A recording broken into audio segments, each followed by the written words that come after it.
Hey everybody, Ian Johnson, Big Tire Garage. Once again, we are back in North Carolina at East Coast Gear Supply main headquarters. Chase is here from East Coast Gear Supply and Michael again from Dynatrac.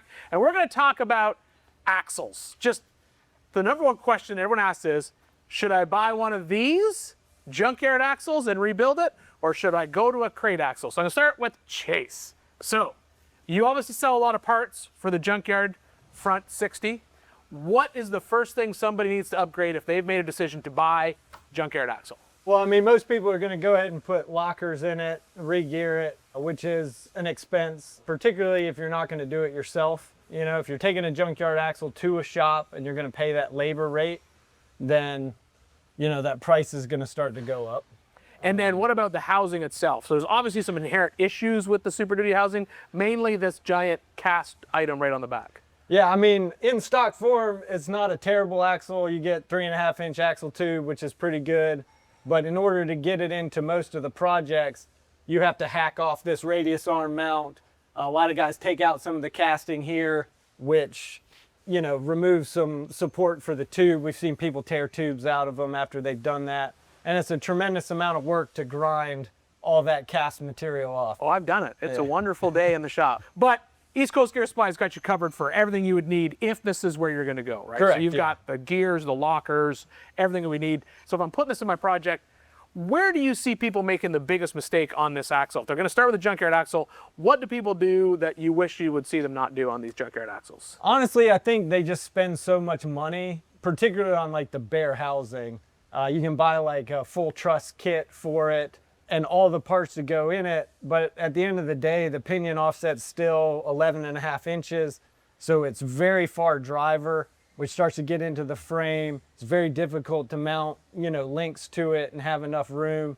And just for me and most of the projects that I see, the pinion offset is wrong. So you spend a lot of money getting this housing ready, when at the end of the day, you could just buy housing from us and it could be exactly what you want. Just a bare housing. Yeah, we could do C to C with this same C. We'll sell you, you know, the chromoly inner shaft with it, and then you could swap anything over. Like we've done that hundreds of times where people have built one of these, they spent a bunch of money on it, and it's just not what they want, but they've already done all the stuff. And it's like, well, we can build you new housing that is what you want. It's strong enough, you don't have to truss it, you don't have to do all these things, it'll be the right pinion offset. And you still got your knuckles, wheel bearings, brakes, your lockers gonna swap over, all that good stuff. So if someone's built one of these for their project, yeah, they've been wheeling it a couple of years, but they're just not happy with it. East Coast, so number one, they get all the internals and all the upgrades from East Coast to make it what they want. Yeah. But then when they realize that their limitation is the housing, they don't have to just jump straight into a crate axle. You can build them a housing and everything swaps over. Sure. Yep. So they keep all their outers, they keep all their brakes, they keep all that kind of stuff. Yeah, and we do have chromoly shafts for them, both in 40 spline and 35 spline. So, you know, you can very easily do a 40 spline ARB, 40 spline inner shafts that'll go right in it, 40 spline outers. I think we talked before, we don't do the direct drive outers, so you still have the ability to pull that slug out and get off the trail. But, you know, bang for your buck, you can buy one of these out of the junkyard and make it a 40 spline Dana 60. That can be hard to argue with. It just doesn't fit your particular project. All right, so Michael, you have a lot of experience with junkyard axles like myself. Yep. What have you found over the years between using a junkyard axle and a Dynatrac axle? So yeah, I've done it a few times. I've done what everybody else does. You see a, you know, entry price, you know, find an axle at a marketplace for $1,500 or so. And you're like, oh, I'm gonna bolt this under my Jeep and everything's gonna be ready to rock. It's gonna be smooth sailing.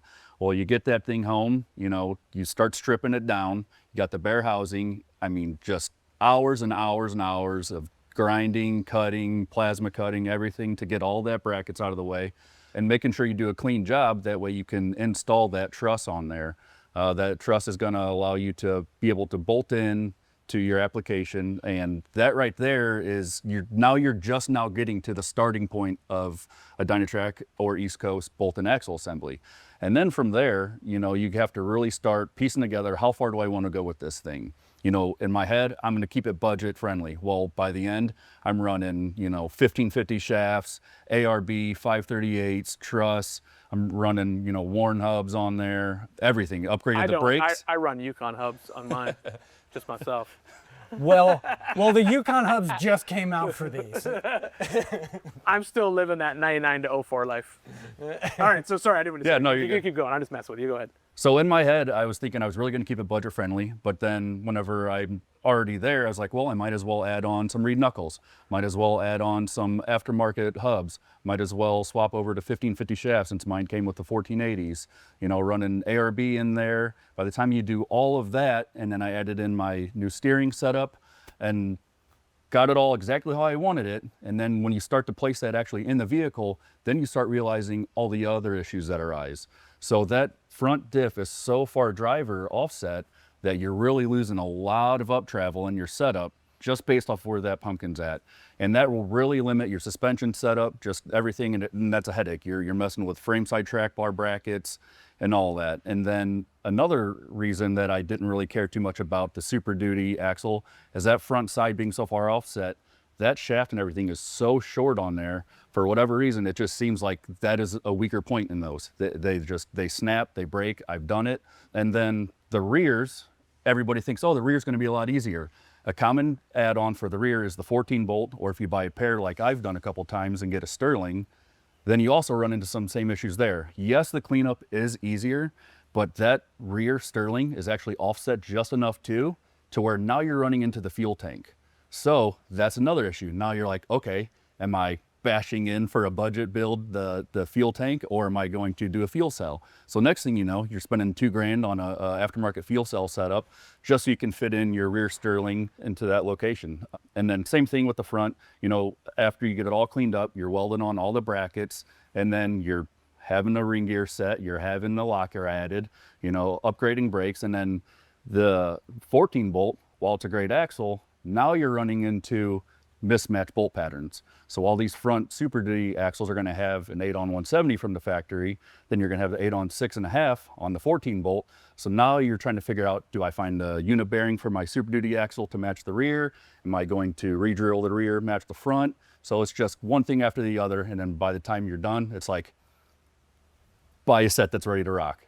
You could buy eBay wheel adapters, Yeah. put them on your $12,000 Junkyard axles, Problem solved. finish it off. Then there's the next question is, should they have just gone ahead and gone to a crate axle? Let's talk a little bit, start with the Dynatrac axle. So if someone's looking at buying one of these from the junkyard, you're gonna spend, say, $1,000 on a junkyard axle, pretty common price for one of these nowadays. $1,000 for that, you're gonna put $1,000 locker in there, you know, $500 for the gear sets, axle shafts, all that kind of stuff. How close do you get to an actual crate axle price-wise? You know, by the time you add in your truss, by the time you add in knuckles that are of equal quality to, say, a Dynatrac or East Coast axle, by the time you're upgrading the shafts, everything, you are within that range of just going the extra couple bucks to have a bolt-in ready axle that you know the ABS is going to work, you know it's going to have a warranty, it's going to have much stronger brackets, it's going to have the correct pinion offset, so everything's going to work just as it needs to. Because that's the other thing that we didn't actually talk about. We talked about, you know, keeping your outers if this was a buggy, right? Right. But then the other issue is if you're going to go to an outer, chances are you're also going to go to a new unit bearing that's drilled to 8-on-6.5, which you sell. So we can get those unit bearings, but then we got to get ABS tone. If this is going in a JK or a JL, we got to deal with the ABS. Like all those things add up. Yep. You know, by the time you build out one of these, you're honestly at that $6,000-7,000, and that's if you do all the work yourself. Right, and we see it plenty of times too, to where guys will be 90% of the way into a junkyard axle build, and they're calling us as the axle builders looking for solutions for their ABS issues, and you know, tricking the computers to get them to work for their tire size, ring gear ratio, all that stuff, and that's just not things that people think ahead about, especially in these new vehicles with the JKs, JLs, JTs with the real finicky computer systems on them. All that stuff comes into play, and that's usually the last step, and that's going to keep you off the road, off the trail. And not only that, when we're talking about the outers on the Dynatrac, like this is different than the 60 outer, obviously, right? So what's the difference between when someone's looking at a crate axle and they get to the outer C, or the outer knuckle, I should say, what's the difference on the Dynatrac set? So the big thing with ours, especially on the XD60s, it's a one-piece design, so it has the high steer built into it. A lot of guys that are running the Super Duty stock knuckles, they're really trying to, you know, figure out the steering in the end. And there's some places that have weld-on steering components that, welding to cast the steel, that's tricky for some people. Some places you can actually get them machined with a high steer arm on there. And then some people, are just going the route of reed or an aftermarket, which that's another, 500 or so bucks. Yeah, and so you'd end up out here with a ball joint outer, very nice package. And then the next option out of that is you can go to, is this what I think it is? Is this my favorite one? Yeah, that's your favorite one. So this is the big bad boy. So this is, so when we're moving out of Dynatrac going into the East Coast Gear Supply, this is even another option, right? So now we're looking at this package. So this outer knuckle is even more of an upgrade than a Junkyard knuckle, obviously. So what are we looking at here? Well, so yeah, you guys touched on it about the knuckles of the Super Duty. I'm not a huge fan of. Very difficult to get steering on it without adding a bunch of aftermarket stuff and trying to, make it work, or buying a reed, which again is very expensive for, if you're trying to save money buying a $600 knuckle, they're not $500 anymore. Right. Yeah. COVID and inflation, everything has gone up, and so. Again, with this, it's designed to steer in the way that most people want to steer, not the way a F350 wanted to steer. Well, the biggest thing that people forget is the F350, the wheelbase on that thing is like a house. Yeah. So it doesn't have to have a tight turning radius because it's long, right? You put these in a Jeep JK or JL, you've shrunk the wheelbase almost in half, and you're trying to turn, and it wasn't designed to cut that sharp, right? Yeah. So now with these, you can turn it better, which is a huge deal. And then with the KP540, you've eliminated the ball joints, and we've gone back to a completely different design. Right, yeah, we've, stuck with a kingpin. It's kind of what we've been known for. We like kingpins over ball joints. And then to speak to steering, they have their steering cast in, whereas we have ours bolted on. The nice part about this is this is modular. So we've got tie-in arms. So if you want to run full hydro, you can mount your ram in between the knuckle and the high steer arms on both sides. This one specifically is set up for like a JK JL as far as your kingpin access and your Ackerman angle. But also for Chevys, that's not the same Ackerman angle. So we have other arms. So very modular in no matter what your project is, we have steering solutions for it. So even if someone's thinking about we've been talking about the front axle, someone's talking about front axle, junkyard axle. I mean, by the time this is built out, if you're honest with yourself, you're really getting real close to the cost of a crate axle, whether it's a Dynatrac or an East Coast. But the one thing that people often forget about is the rear, because the rear is a completely different story, because especially with the East Coast, like here we got my favorite, the $25 14 bolt that you can easily find, which you can't find anymore, that everyone thinks they can find. So 14 bolt, but at East Coast, the rear 14 bolt, it's completely different, right? It's not just a shaved junkyard housing. We're talking about a completely new center, right? Right, yeah. So you've got so what kind of upgrades are we going to get if we go with an East Coast 14 bolt versus a junkyard 14? So this is actually our 80, but we do also have our 14 bolt. Like you said, the 14 bolt axle sitting down here, this is a great axle. If you find one in a junkyard, it's already got disc brakes on it. It's a 14 bolt, it's great. Our East Coast 14 bolt is the next evolution of the 14 bolt. It's everything you love about a 14 bolt, but it's better. So it's pre-shaved, so it's got the highest ground clearance any 14 bolt you're gonna find, unless you shave the ring gear, which we can also do. And we have a casting for that again, you don't have to weld anything onto or any of that. It's just cast that way. So best ground clearance on a 14 bolt.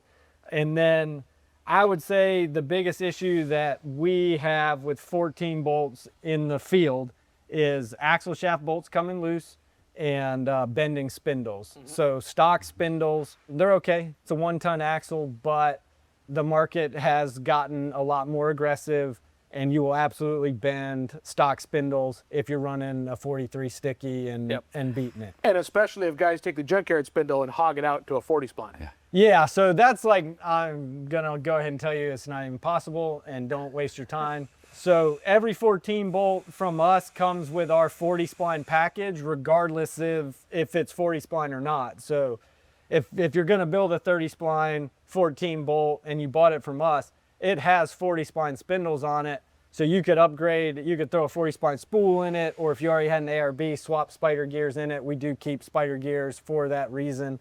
So everything we build is 40 spline compatible regardless of what you choose.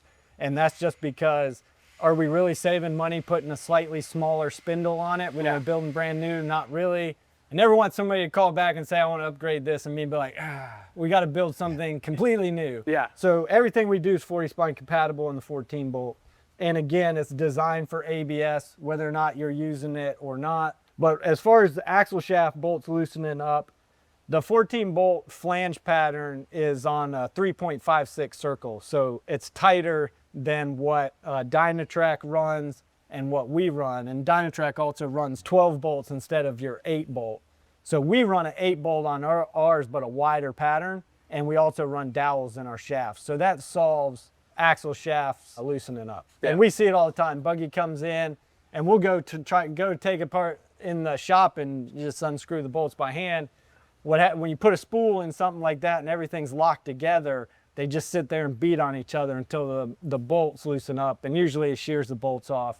Shaft comes out, it can damage the spindle, Yeah. you know, all the bad things that you don't want to happen. Absolutely. So I guess, and so if someone's on the fence right now, they're like, well, do I go to a Junkyard Axle? The nice thing is they can go to either one of your websites. They can sit there and build out axles, right? So they can go to the Dynatrac Exactly. website and they, this is the axle, my dream axle, build it all out and figure out how much it's going to cost, right? Yep, bolt-in ready applications, and then we also have custom applications as well. So if you're doing a coilover setup, if you're doing a 4-link setup and it's not a bolt-in suspension, we can send it to you bare tube, spec how you need it, different widths, and you're ready to go. And East Coast, same thing, right? Yep. Yeah, so if you're on the fence about whether or not you're going to go with a Junkyard axle or a crate axle, best thing to do, spend some time on either East Coast website or Dynatrac's website, build out the axle, and then be honest with yourself. Are you really saving that much money by starting with a junky old rusty axle?